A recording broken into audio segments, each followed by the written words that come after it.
I'm Heather Shanks. I teach at Croswell Lexington Middle School. It's located in a town called Croswell in the state of Michigan, and I teach middle school social studies. The Uganda project began by a connection I have with a local Lions member out of Ubly. His name's Justin, and he was wondering if we could work together as a class and send some mail to an orphanage in Uganda. I let my students know about this project and that the local Ubly Lions was willing to mail our letters to them, and then we decided to include our favorite candies. Eventually, we decided we wanted to meet them. I reached back out to Justin, and he was able to make a connection with my class and the orphanage through Zoom. We had a huge conversation between each other. My students got to meet all of them. They showed us their orphanage, and we got talking and asking questions for about an hour. About halfway through the Zoom call, one of the students in Uganda asked my students if we had to wear shoes to school.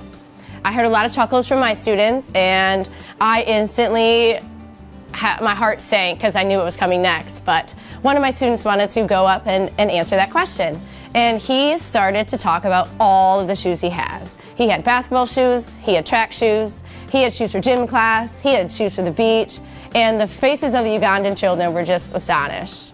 And when he was done explaining all the different types of shoes we have here in America, the response from the Ugandans was that they don't have to wear shoes to school because they can't afford them. And it was kind of a jaw-dropping moment. It makes me teary-eyed right now even, you know?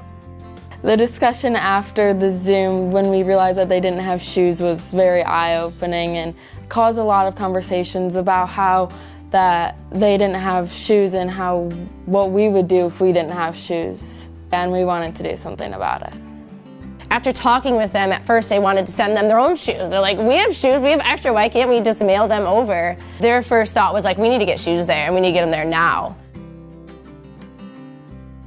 And as we spoke longer and longer, you could just really tell they wanted to make a difference. And they thought the best difference they could make is getting them each a brand new pair. And they were really, really excited to spend that money locally in Uganda too, because we had that conversation that when you make a difference to one child, but you can make a difference in their community too, it comes back to that child.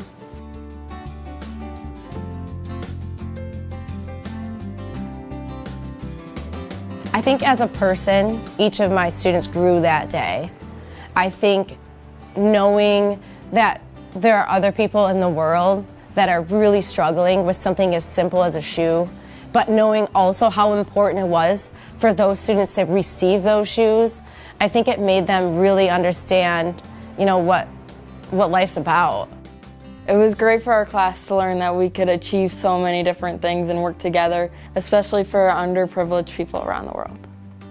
We still keep in touch every now and then with the orphanage, which is fun. We definitely keep in touch with the Lions. I'm always up for big projects, and I don't think I could do any of them without the Lions Club. Thank you, Lions, for helping us make our mark on the world.